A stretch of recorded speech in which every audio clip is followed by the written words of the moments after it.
Bueno, muy buenas tardes. Nuevamente agradecer a la organización del Congreso y la verdad que, para mí es un placer estar acompañándolas en este panel. Un gusto. Bienvenida, Cristina Argentina. Yo digo, micotoxinas en maíz o en otros cultivos también, es un enemigo silencioso, un enemigo que tal vez no le estamos prestando la importancia que deberíamos prestarle. Entonces, es una buena oportunidad como para ahondar en ese mundo, en ese enemigo silencioso y, empezar a exponerlo un poco, por supuesto, para evitar los problemas que puedan causar. Así que le dejo, Cristina, si quieres comenzar.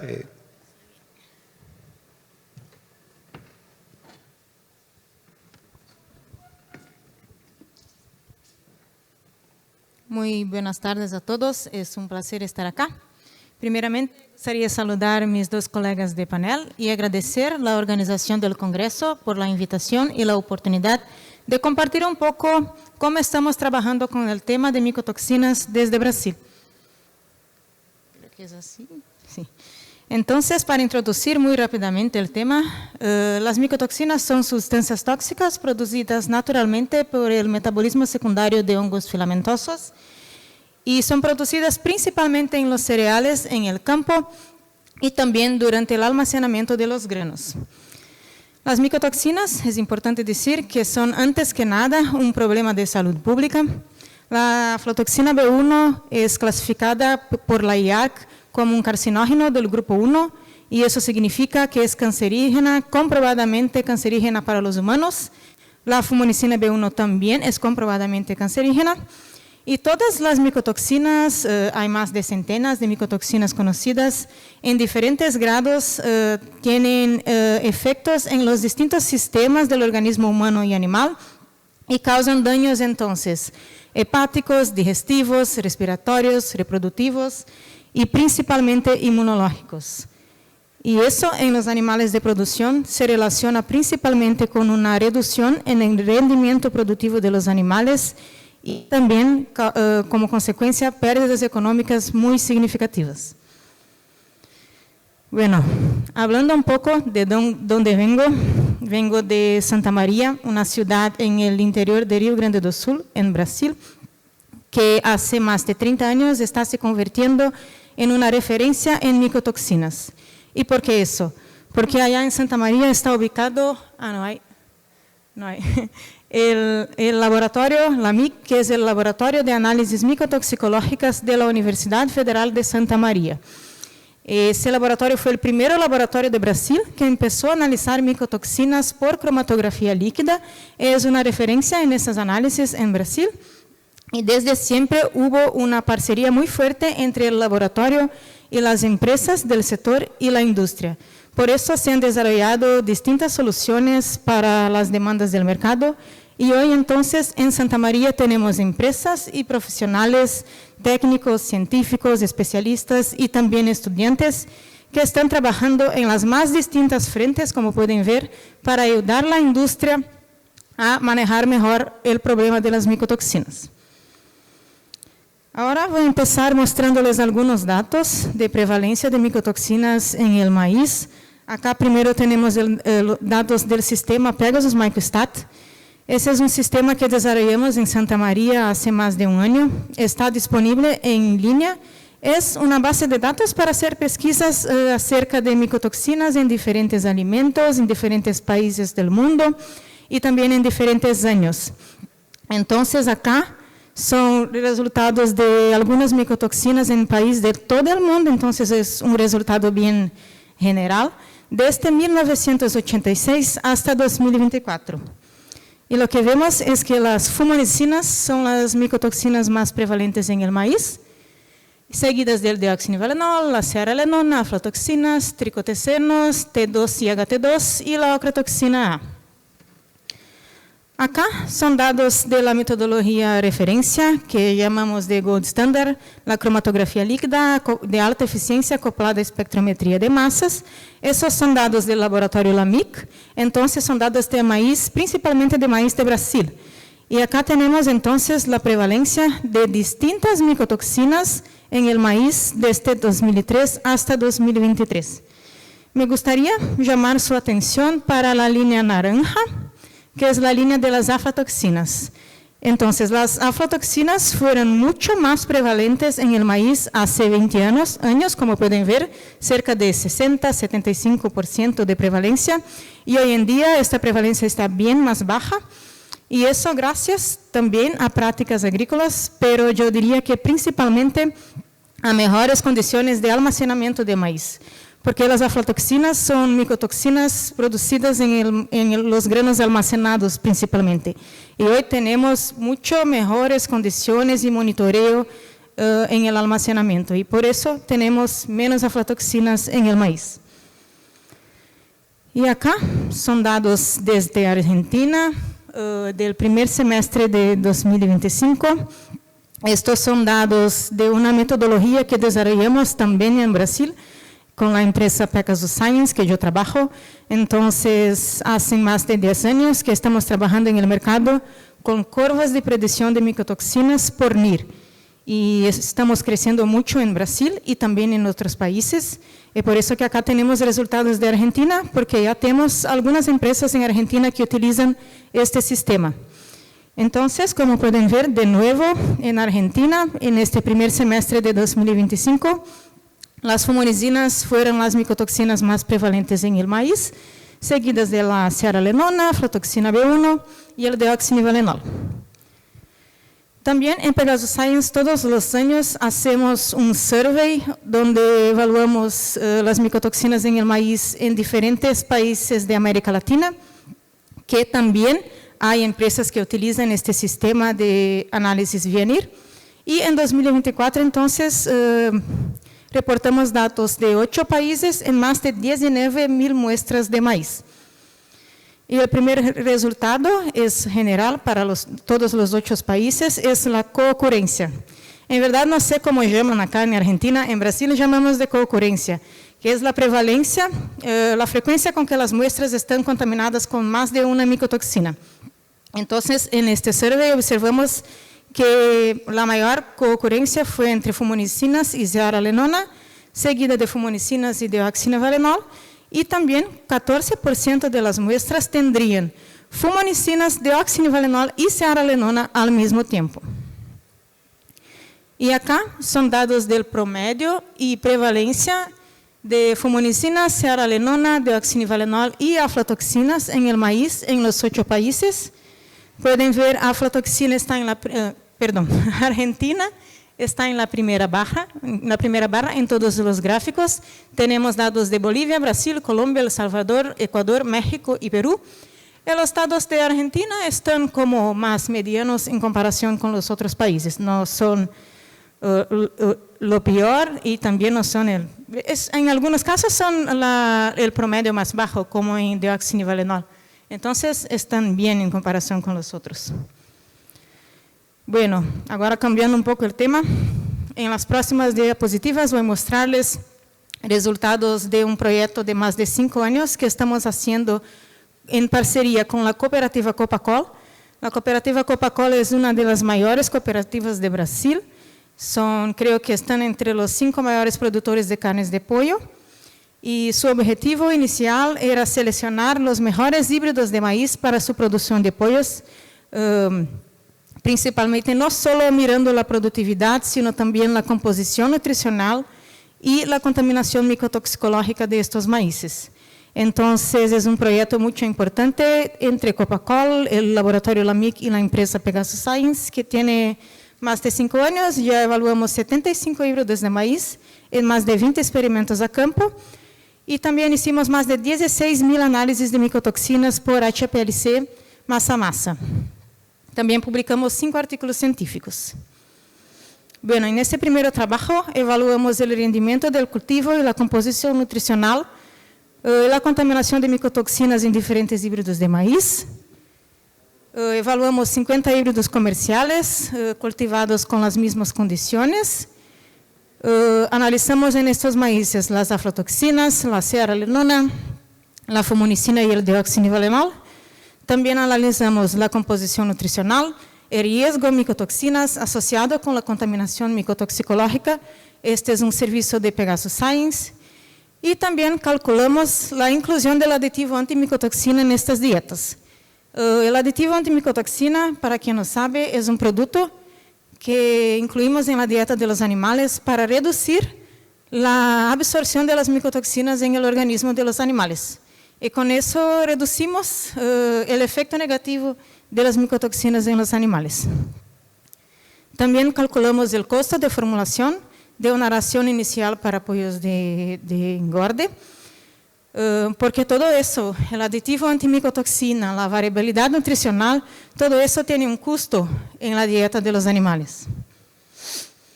Las fumonicinas entonces fueron las micotoxinas más prevalentes en el maíz y observamos una gran diferencia entre los híbridos. Tuvimos híbridos con 0 contaminación y híbridos con más de 1000 partes por billón.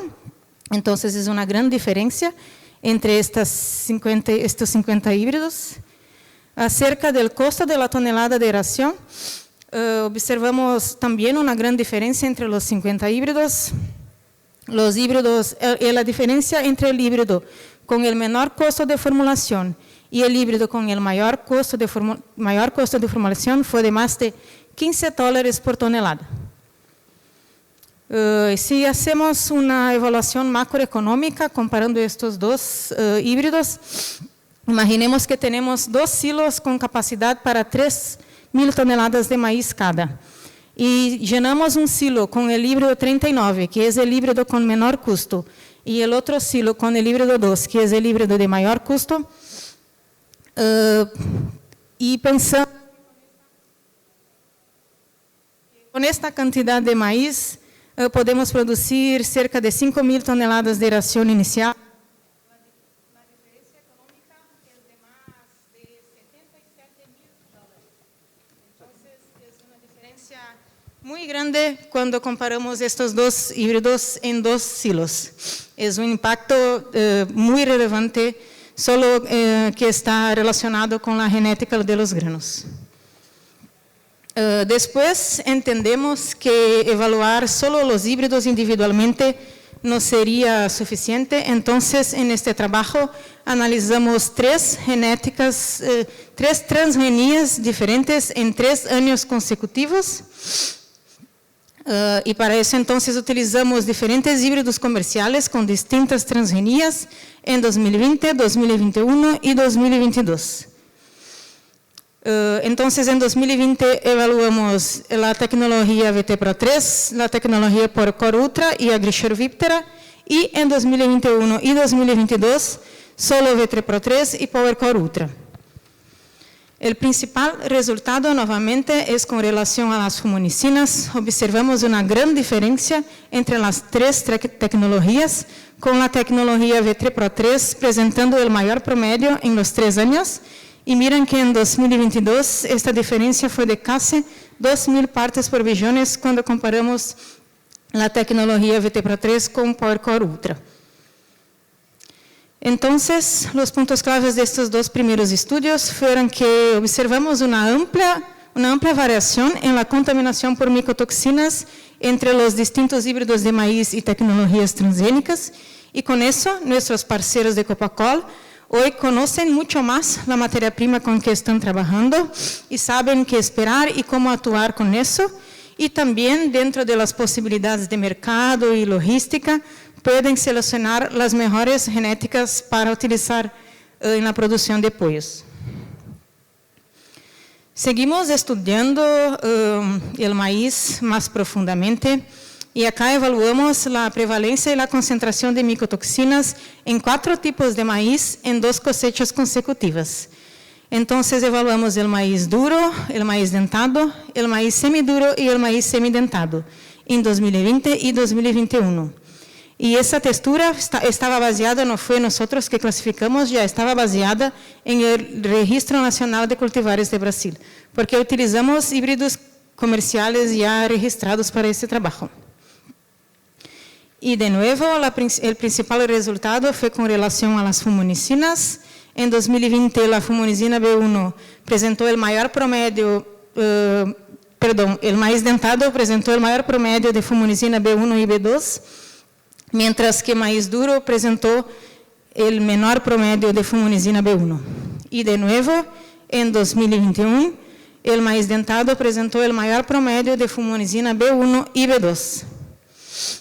En este trabajo también aprovechamos las muestras para estudiar la relación entre el grado de dureza de los granos y la contaminación micotoxicológica.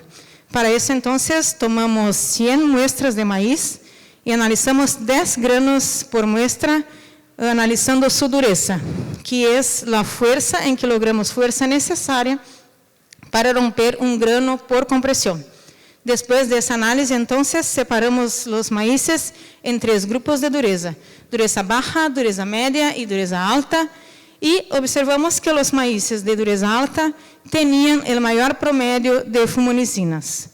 También, a través de la estadística de teste de correlación, confirmamos que cuanto más duro el grano de maíz, menor es su concentración de fumonicinas.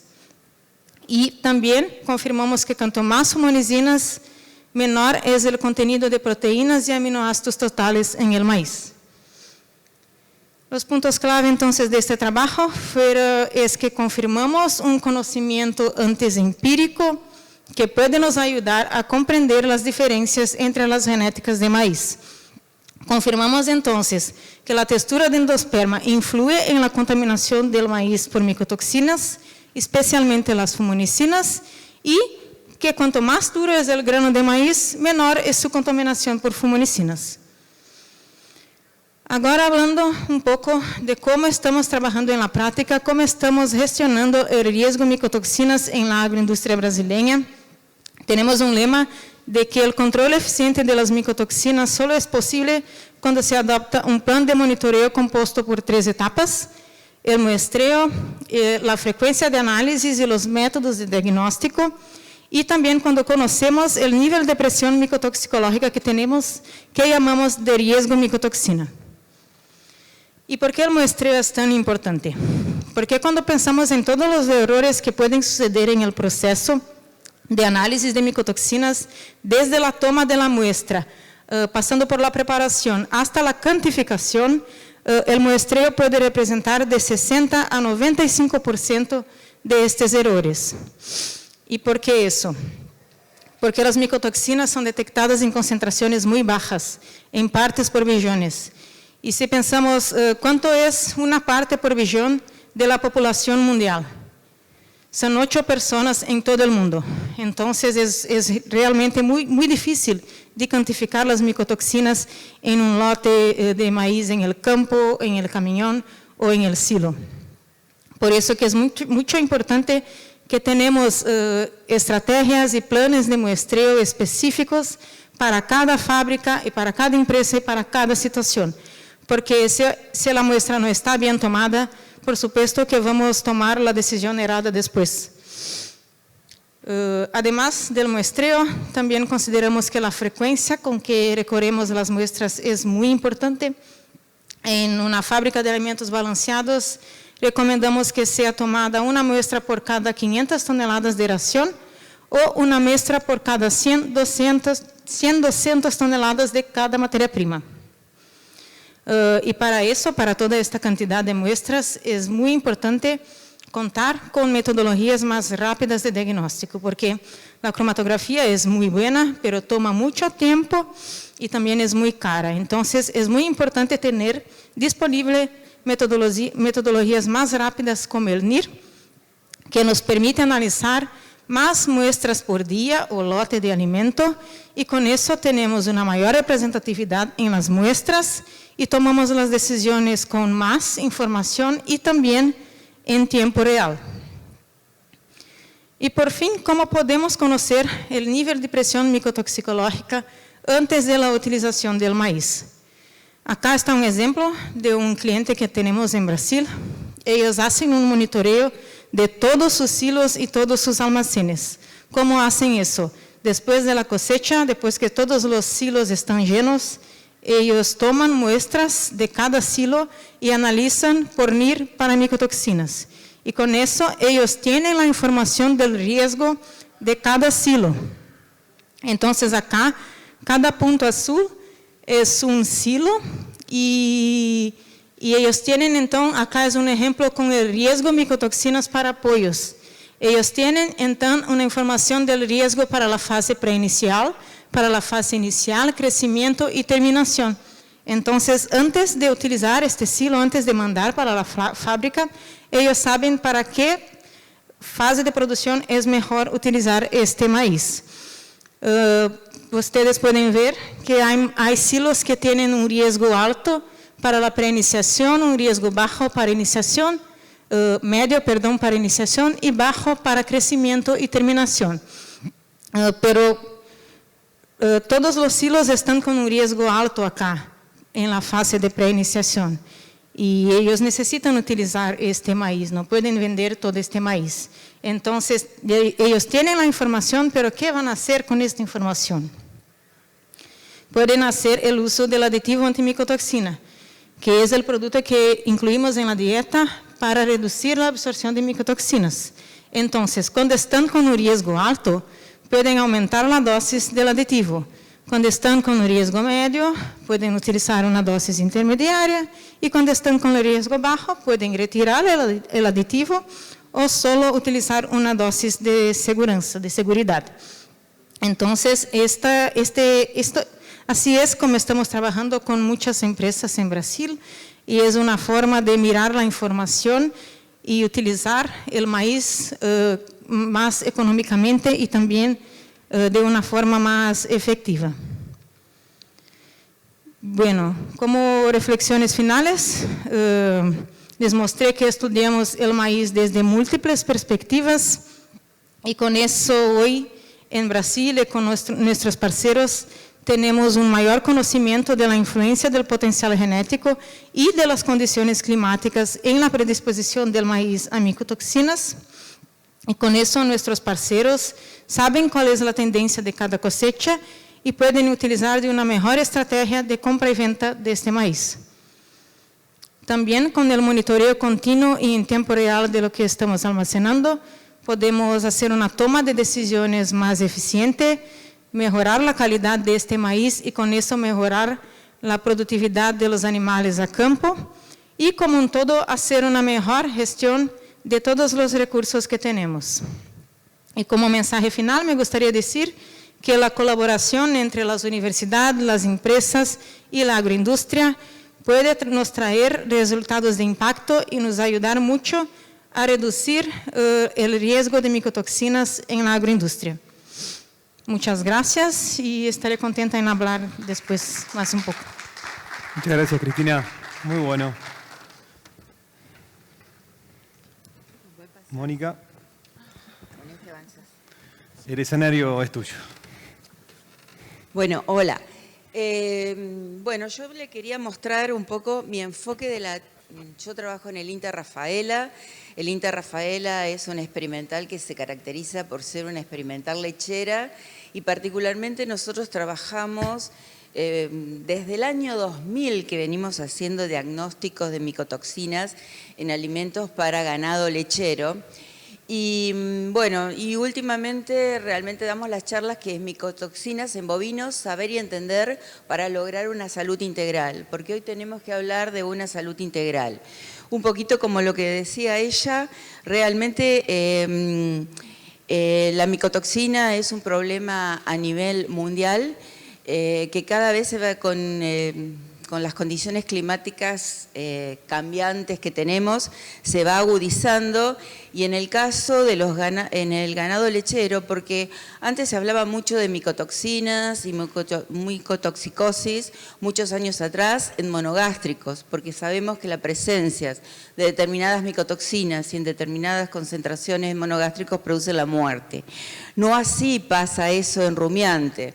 ¿Por qué? Porque el rumen tiene una capacidad de detoxificación de las micotoxinas, y generalmente las micotoxinas que producen en los rumiantes, una alteración en la absorción y metabolismo de nutrientes, cambios en la función endocrina y neuroendocrina y una supresión del sistema inmunológico.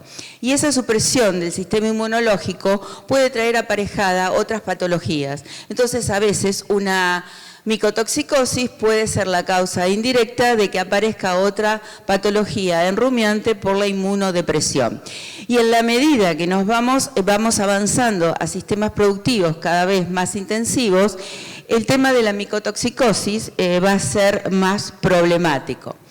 ¿Por qué? ¿Cuál es la capacidad que tiene el rumen? Tiene cierta capacidad natural de detoxificar las micotoxinas, pero esa capacidad va a depender del pH del mismo y de la tasa de pasaje del alimento.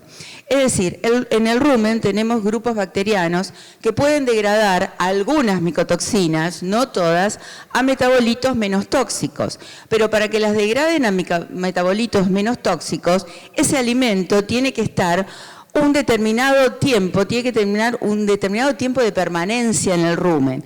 Cuando nos acercamos a sistemas cada vez más intensivos, ese tiempo de permanencia en el rumen es menor y no estamos aprovechando esa capacidad que tienen las bacterias del rumen de detoxificar algunas micotoxinas. Entonces, ese tiempo de permanencia en rumen, por eso se está cada vez más, estamos hablando de micotoxicosis en rumiantes, se debe a que nuestros sistemas lecheros cada vez son más intensivos. Bueno, nosotros, y la verdad que me agradó escuchar los datos de ella y algunos datos que presentó de Argentina, porque los rebañamientos de alimentos que venimos haciendo en Argentina con la gente del INTA de Rafaela, junto con algunos profesionales de la Facultad de Ingeniería Química de la Universidad Nacional del Litoral, nos da que en nuestra región, ustedes saben que el tema de hongos y micotoxinas está muy asociado al territorio, está muy asociado a las condiciones climáticas. Entonces yo voy a hablar un territorio que es la Cuenca Lechera Central, la provincia de Santa Fe, el noreste de la provincia de Córdoba. Después es muy difícil, digamos, estos datos que se den en otras regiones o con otras condiciones climáticas. Para nosotros la micotoxina más problemática a lo largo de los años es la ciarolenona. Y la ciarolenona es una micotoxina producida por Fusarium y que es una micotoxina estrogénica. Entonces muchos problemas reproductivos que hay en bovinos pueden estar asociados en parte a la presencia de ciarolenona. Otra cosa que nosotros vimos que se utilizan micotoxinas como marcadoras de la presencia de otras micotoxinas de Fusarium, como es el DON. En el hemisferio norte, el DON se utiliza. Si hay DON presente, yo me puedo asegurar que hay presentes otras micotoxinas.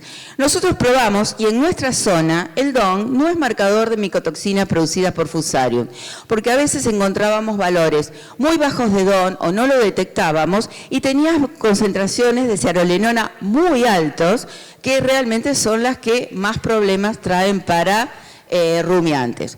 Los valores de DON que nosotros encontramos realmente no son problemáticos, tal cual lo mostraba ella, y sí también tenemos problemáticas con aflatoxina, que como ella decía, es el cancerígeno natural más potente que se conoce, y pasa la leche a través de los alimentos, pasa porque se produce en el hígado, o sea, pasa a través del hígado, una parte de esa aflatoxina, que es la aflatoxina B1, en el rumen se degrada a aflatoxicol, que es 18 veces menos tóxicas, pero por una hidroxilación en el hígado, por un citocromo, pasa a aflatoxina M1, que es menos tóxica que la B1, pero también es cancerígena.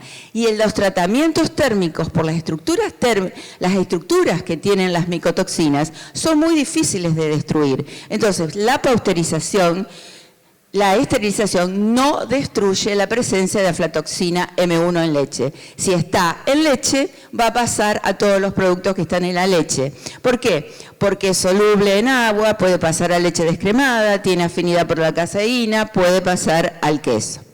Bueno, entonces, con todos esos datos que nosotros tuvimos desde el 2000 hasta el 2012, tratamos de hacer un estudio de análisis de riesgo de la presencia de micotoxinas en leche.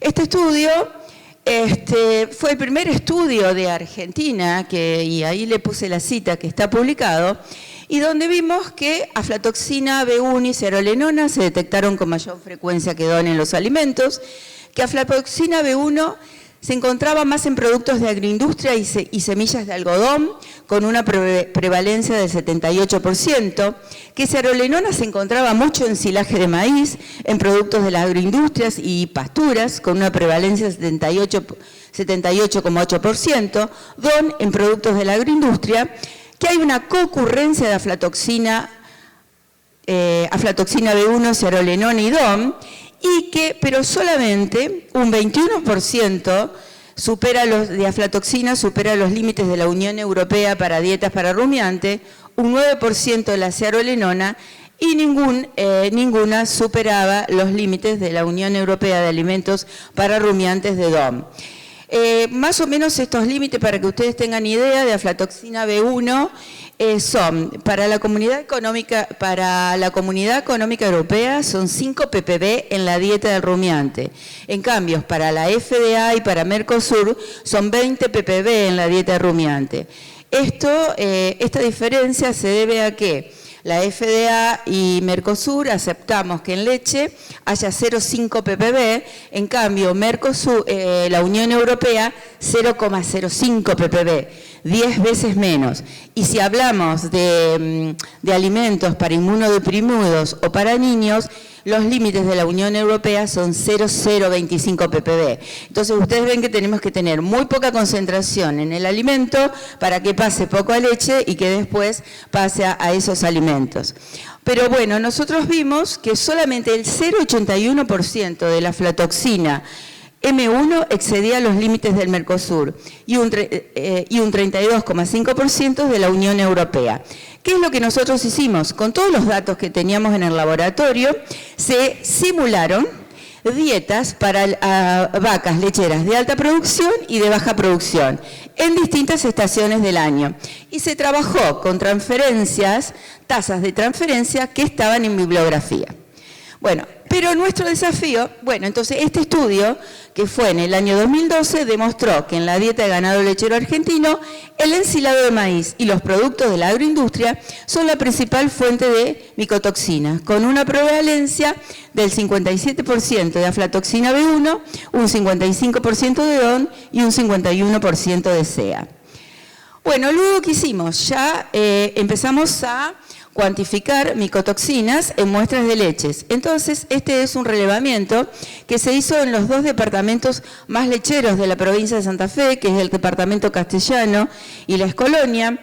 Se trabajó con ambos promedios de la zona, se evaluaron los alimentos en 2 estaciones del año, primavera y otoño, y también se evaluó la leche. Y entonces empezamos a medir ya la tasa de transferencia de lo que había en el alimento, cuánto encontrábamos en la dieta. Bueno, fueron 40 tambos de las zonas y vimos que la presencia de aflatoxina M1 en leche estaba asociada al consumo de semilla de algodón, al consumo de alimento balanceado, donde en los alimentos balanceados obviamente tenemos granos de maíz, y al consumo de speller, particularmente speller de soja. Este análisis de riesgo dice que aquellos establecimientos que consumían semilla de algodón en su dieta tenían 2,95 veces más probabilidades de encontrar afla M1 en leche que los que no lo consumían. Aquellos que consumían alimento balanceado tenían 4,6 más probabilidades de encontrar afla M1 en leche que los que no consumían, y en el caso del speller 3,45 veces más. La prevalencia de F1 fue 38,8%, 0% superó los límites del Mercosur y 19,5% los límites de la Unión Europea. Fíjense que nosotros nos regimos por los límites de Mercosur. Durante mucho tiempo se hacen relevamientos en las plantas lecheras, sacan muestras de leche y eso se publica en el plan CREA, y claro, el plan CREA se basa en este límite de 0,05 ppb, que son los límites del Mercosur. Yo no tengo los últimos datos del plan CREA, pero si ustedes van analizando todos los años del plan CREA, en la medida que se fue intensificando el sistema lechero, cada vez encontramos más muestras que superan los límites. Bueno, entonces este estudio nos dio que la prevalencia y los niveles de aflatoxina en leche en nuestra región no eran serios. Luego hicimos otro alimento, otro ya en los años 2016, 2017. Estos fueron tambos de centro-norte de Santa Fe y noreste de la provincia de Córdoba. La provincia de Córdoba empezó a tener tambos más intensivos antes que la provincia de Santa Fe. Y ahí empezamos a evaluar la traza de transferencia de aflatoxina M1, de aflatoxina B1 a leche. Y esa tasa de transferencia la medimos y fue de 0,70%, con una que varió entre 0,02 a 7,3%. O sea, que de lo que está en alimento, en promedio, solo se transfiere un 0,7%. ¿A qué estuvo asociado esa tasa de transferencia? Estuvo asociado cuando hubo mayor consumo de aflatoxina B1, hubo una mayor tasa de transferencia, ves que estadísticamente es significativo. Y también estuvo asociada al tamaño de tambos. Cuando los tambos eran más chicos, esa tasa de transferencia era menor. Cuando los tambos eran más grandes, la tasa de transferencia era mayor. Entonces, mayor producción individual por vaca, obviamente vamos a tener cambios en la composición de la dieta, empezamos a trabajar con dietas parcialmente mezcladas, con TMR, donde incluimos diferentes alimentos. En nuestra zona lo más que se utiliza es la semilla de algodón, el expeller de soja, puede haber algo de expeller de girasol, obviamente estos tambos tienen algo de base pastoril. Entonces, cuando mayor es la producción individual, hay mayor cambios en la dieta, hay una exposición y hay un menor tiempo de permanencia en rumbe y lógicamente vamos a tener una mayor tasa de transferencia. Y fíjense, bueno, esto es la producción para las vacas de baja producción que producían menos de 28,5 litros por día, la tasa de transferencia fue del 0,48%, pero para las que producían más de 28,5, la tasa de transferencia fue de 1,21%, y eso se repitió para varios años. Y algo que nosotros medimos en ese momento, a las dietas, las famosas PMR o TMR o al silaje de maíz, le medíamos el tamaño de partícula. El tamaño de partícula se mide con el Penestey. Ustedes saben que los rumiantes tienen que tener un determinado tamaño de partícula en su dieta para favorecer la rumia, para tener una salud del rumen. Bueno, esto está perfectamente estandarizado. La Universidad de Pensilvania en los Estados Unidos, son unas bandejas y se dice que el tamaño de partícula de una PMR en la bandeja superior, que tiene unos orificios que son de 2 centímetros, no tiene que superar entre un 5 y un 8%. Pero muchas veces, si ustedes se fijan, hacemos tamaño de partícula, supera ese porcentaje de un 5,8%. Y el productor dice, bueno, tengo más fibra efectiva, mucho mejor. No, porque ustedes ven, las vacas hacen un efecto selección. Si ustedes van al comedero y estamos excedidos en fibra efectiva, van a ver que toda la partícula larga, mayor de 2 centímetros, queda en el comedero. Entonces, la vaca no está consumiendo fibra efectiva. Y en estos casos, cuando el tamaño de la partícula de fibra efectiva era el adecuado, la tasa de transferencia era mucho menor que cuando el tamaño de partícula no era el adecuado. Entonces es una cosa simple de medir para ver cómo estamos nosotros con nuestra dieta. Y también cuando hacemos nutrición animal fina es muy importante tener en cuenta este tipo de cosas. Bueno, ¿y cuáles fueron los factores de riesgos que estuvieron asociados a la presencia de aflatoxina M1? Y aquellos que consumían semilla de algodón tenían más factores de riesgo que aquellos que no la asumían. Aquellos que hacían un buen almacenamiento de los productos en el campo, que estaban bajo techo, bien controlados, que tenían limpieza de comederos, etcétera, etcétera, también tenían una menor probabilidad, fíjense, significativa, de tener una menor tasa de pasaje. Aquellos que consumían alimento balanceado, donde en el alimento balanceado siempre vamos a tener granos de maíz, tenían una mayor probabilidad de encontrar micotoxina, y el consumo de expeller. Realmente el expeller de soja es bastante problemático en la presencia de micotoxinas, en particular de aflatoxina. Bueno, conclusión, el 73,5% de los... y bueno, hicimos una encuesta a los productores. Le preguntábamos si conocían qué eran las micotoxinas, cuáles eran los riesgos que traían las micotoxinas, y el 73,5% de los productores encuestados nos dijeron que no sabían qué era una micotoxina. Y a veces sí, es así. Es como que las micotoxinas, por ejemplo, en nuestra región se ponen de moda. El año pasado, con el tema de la chicharrita, cualquier problema que había en el tambo iba a ser por micotoxinas causado por un maíz atacado por chicharritas. Y no fue así. Obviamente, como dijo ella, la micotoxina la produce el hongo cuando se encuentra en una condición de estrés. Obviamente, la planta de maíz atacada por chicharrita estaba en una condición de estrés y pudo desarrollar más micotoxina. Pero bueno, entonces todo el mundo quería analizar micotoxinas en sus alimentos porque sabía que el maíz estaba atacado por chicharrita. Bueno, este es otro relevamiento que se hizo en Córdoba, donde los sistemas son mucho más intensivos que en la provincia de Santa Fe. Fueron 58 tambos durante la primavera-verano del 2020 hasta el otoño del 2021. También alimentos, leches, hicieron encuestas. Fíjense que el 48% eran estabulados de los sistemas, un 31% pastoril con semistabulación y un 21% pastoril estratégico. Y esas eran las producciones de las vacas. Bueno,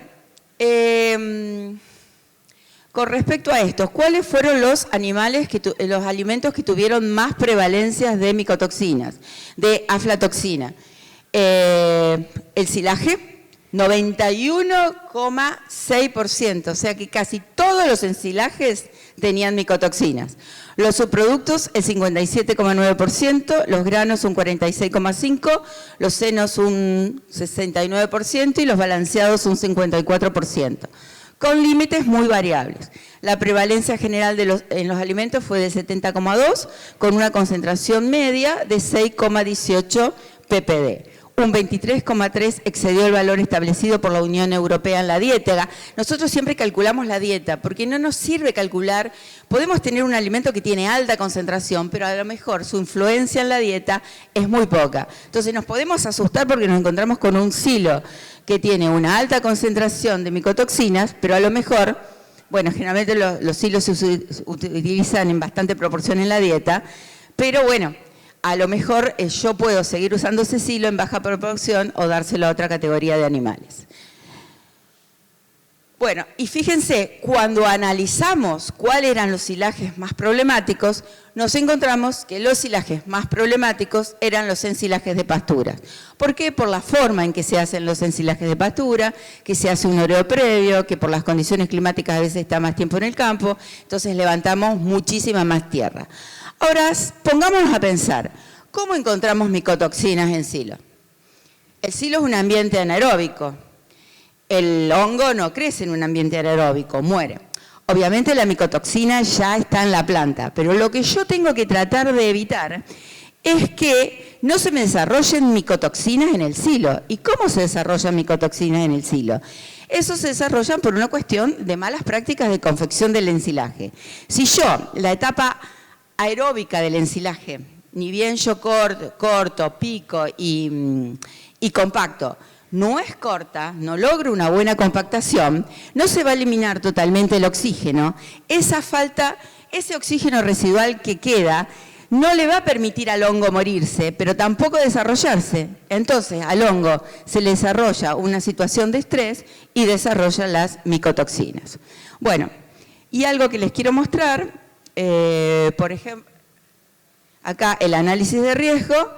Acá estuvo asociado al tipo de sistema productivo. Cuando la producción diaria del tambo era mayor, teníamos entre 2,4 a 2,7 veces más probabilidad de encontrar AFAB1 en leche. Cuando en la zona de Córdoba se consumen muchísimos derivados del maíz, del maní. El maní es un alimento ideal para la presencia de aflatoxina. Y la certificación fiable. Cuando el productor compra un alimento, lo analiza, tiene 2,66 veces menos probabilidades de encontrar la aflatoxina. Y después algo de lo que ella decía del uso de secuestrantes. En realidad hay muchísimas, bueno, hoy ya no se les llaman secuestrantes de micotoxinas, los primeros eran, esto es un ensayo con secuestrante, los más clásicos con zeolita y pared celular, pero ¿cuán efectivos son? Realmente son efectivos. Este trabajo está publicado, me olvidé de ponerle el link, se hizo en uno de los tambos de la experimental de Rafaela. Y lo interesante que tiene este trabajo, que se trabajó con alimentos contaminados naturalmente. La mayoría de los trabajos que ven qué es lo que pasa con los secuestrantes de micotoxinas es con una contaminación inducida. Esto fue una contaminación natural de vacas, se hizo en el tambo de ordeño robotizado, lo único, la dieta de las vacas era la misma, nada más que a uno se le ponía el secuestrante y a otro no. Era una dieta que estaba contaminada, contaminación natural, teníamos alrededor de 7 ppb de aflatoxina, bueno, para la Unión Europea son 5 ppb en la dieta, de cearolenona teníamos 70 ppb, para la Unión Europea 50, y de DON teníamos 50 ppb. Y ustedes van a ver que el grupo tratado, el grupo a las vacas que se le dio el secuestrante con el alimento balanceado, tuvo la mitad de concentración de aflatoxina en leche que aquella que no lo tuvo. Y así también la tasa de transferencia en un caso fue del 0,77% para el grupo tratado y del otro 0,219 para el grupo tratado. Y acá, bueno, después ustedes les puedo pasar el link del trabajo, se hizo todo un estudio de análisis de riesgo viendo cuánto consumía un niño en Argentina de leche y usando un secuestrante, cuántas menos probabilidades tenía de consumir aflatoxina en leche.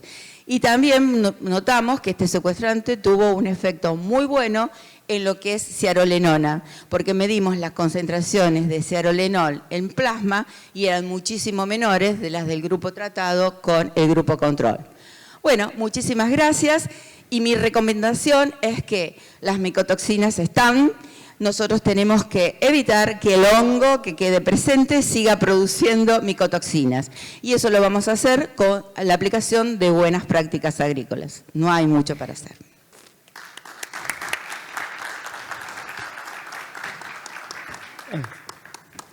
Bueno, muchísimas gracias. Estamos con poquito tiempo. Pero bueno, quiero destacar las dos presentaciones, muy buenas presentaciones, con mucho trabajo detrás. Es muy claro, te felicito por el español, muy bueno, mejor que el mío. Gracias. Así que, bueno, pero está claro que la problemática es importante, tenemos herramientas cómo medirlas a lo largo de toda la cadena de producción, ya sea de alimentación, de producción primaria, pero en toda esta cuestión, ¿cuál es el desafío que ustedes ven en no solamente mitigar esta problemática, sino también crear conciencia dentro de esa cadena de producción, ya sea lechera o en pollos, como mostraste? ¿Cuál es el desafío en ese sentido que ustedes creen en base a cada una de las circunstancias de cada país? No sé si querés empezar, Cristina. Está bien. En verdad que muchas gracias acerca del español. Estuve un poco nerviosa por causa de eso, pero intenté dar mi mejor. En verdad que estamos viendo hoy en los últimos años una mejoría en la agroindustria acerca de la concientización de las micotoxinas. Las empresas, los profesionales de las empresas están más preparados y más preocupados con las micotoxinas. Hay aún un desafío de concientización. Aún tenemos muchas empresas que no monitoran nada, que no tienen ninguna metodología de análisis.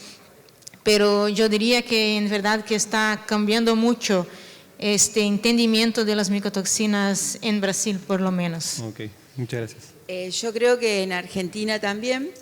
Lo que pasa que durante muchos años, y sobre todo yo que me remito más a la parte de ganado lechero, todo aquel alimento que no estaba en condiciones por micotoxinas para ser usado para monogástrico, o que no era exportado, o que no iba a consumo humano, iba al alimento balanceado para el rumiante. Entonces yo creo que en los últimos años hay muchas empresas, productoras, muchas cooperativas que son muy conscientes del tema de la presencia de micotoxinas y hacen análisis de sus dietas y tienen relevamientos y se preocupan, ¿no? Y así un poquito para contarles, que te comentaba vos, como para redondear, el tema de micotoxinas también es muy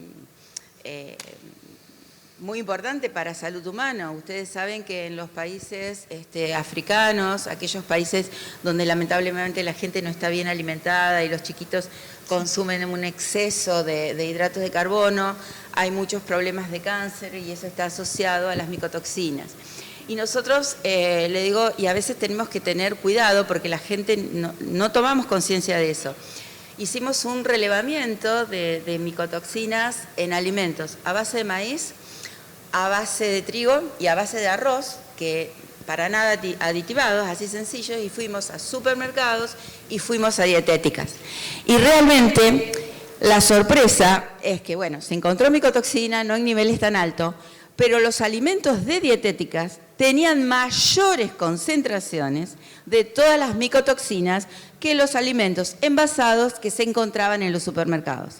A veces tenemos miedo, creemos que lo que se vende en dietética es más sano y natural, y no es tan así, porque lo que se